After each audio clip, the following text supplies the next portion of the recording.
اور غریب ہو کے یتیم ہو کے یتیم پرور تھے. یہ 9 سال کی عمر ہے حضور کی.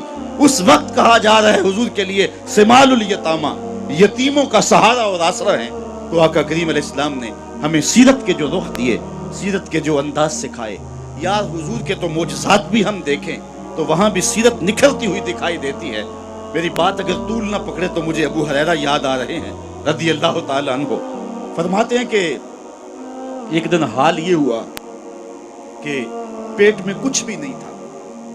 کئی دن گزر جاتے صفہ کے چبوترے پہ بیٹھنے والے لوگوں کے ان کو کھانے کے لیے اور پینے کے لیے کچھ میسر نہ آتا. کہتے ہیں میں مسجد نبوی کے ایسے زاویے پہ آ کے بیٹھ گیا جہاں لوگوں کا گزر ہوتا تھا. آرزو یہ تھی کوئی گزرتا ہوا شخص میرے چہرے کو پڑھ لے اور میرے من میں اتر جائے. ہستی پلکوں کے نیچے غم بھی پلتے ہیں مگر کون دیکھتا ہے اتنی گہرائی میں. حضرت ابو ہریرہ فرماتے ہیں بھوک سے نڈھال تھا، کمر سیدھی نہیں ہو رہی تھی اور سوال کرنا میری غیرت کے منافی تھا. میرا خیال تھا کہ کوئی گزرتا ہوا میرے حالات سے آگاہ ہو جائے گا. خیر لوگ گزرتے گئے. میں نے کہا کوئی بات کرنی چاہیے. حضرت عمر رضی اللہ تعالیٰ عنہ آئے. میں نے ان سے قرآن مجید کی کوئی آیت پوچھی. انہوں نے آیت بتائی اور آگے بڑھ گئے. شاید وہ جلدی میں تھے اور جو میرا مسئلہ تھا وہ معلوم نہ ہو سکا. پھر میں منتظر رہا.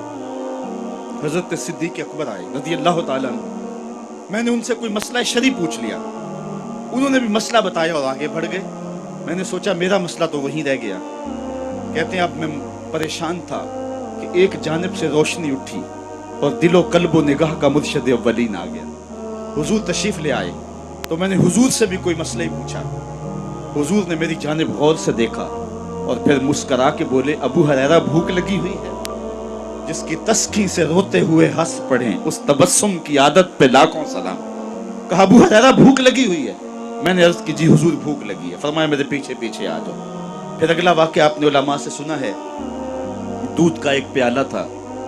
گھر والوں سے پوچھا انہوں نے کہا یہ دودھ ہی ہے. کہا ابو ہریرہ. میں نے کہا جی حضور. کہا جاؤ صفہ والوں کو بھی بلا لاؤ. کہتے ہیں دودھ کا پیالہ دیکھ کے تو خوشی ہوئی لیکن 70 لوگ تھے صفہ کے چبوترے پہ بیٹھے. میں ان کو بلا لایا تو حضور نبی رحمت صلی اللہ علیہ وسلم نے میرے ہاتھ میں پیالہ دیا. کہا ابو ہریرہ دائیں سے شروع ہو جاؤ. میں ایک شخص کو پیالہ دیا. دل دھڑک رہا ہے کہ بھوک کی شدت ہے لیکن جب اس نے پیالہ اپنے منہ سے لگایا اور دودھ پیا تو میں نے دیکھا کہ ایک قطرہ بھی کم نہ. دل کو تسلی ہو گئی. دوسرے کو تیسرے کو 70 آدمی دودھ پی گئے لیکن دودھ کم نہیں ہوا. لگتا ہے رب نے اس پیالے کا تعلق کوثر کی نہر سے جوڑ دیا تھا. حضرت ابو ہریرہ فرماتے 70 آدمی پی گئے تو حضور نے مجھے فرمایا ابو ہریرہ کون باقی؟ میں نے عرض کی حضور ایک میں باقی ایک آپ باقی. فرمایا کہ تم بھی پیو. کہتے میں نے پیا اور رج کے پیا. حضور نے کہا اور پیو. میں نے پھر پیا سیراب ہو کے پیا. حضور نے فرمایا پھر پیو. فرمایا پھر پیو. میں نے کہا مجھے قسم ہے اس رب کی جس نے آپ کو حق کے ساتھ مبعوث کیا ہے میرے میں ایک قطرے کی گنجائش بھی نہیں ہے.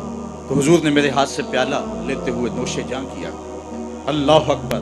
ایک پیالہ 72 کے لیے کافی ہو گیا. یہاں سیرت کا بھی پہلو ہمارے سامنے آتا ہے. ایک تو طرف حضور کے معجزے کا پہلو ہے کہ ایک پیالہ 72 کو کافی ہو گیا اور سیرت کا یہ پہلو بھی کبھی نہ بھولیے 2 جہاں کا سردار ہے 71 آدمیوں کا جوٹا پی رہا ہے. یہ پہلو بھی نگاہوں میں رہے اور حضور کی سیرت کو معاشرے میں چھڑک دیں اور آقا کریم علیہ الصلوۃ والسلام کی جمال سیرت کی کہ روشنی کائنات کے اندر بانٹ دیں اور حضور علیہ السلام کی محبت کا چراغاں کرے.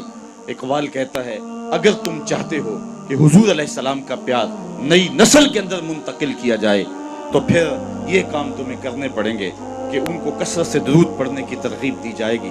حضور کے حسن و جمال کا تذکرہ سنایا جائے گا اور حضور کی سیرت کی خوشبو ان تک پہنچائی جائے گی.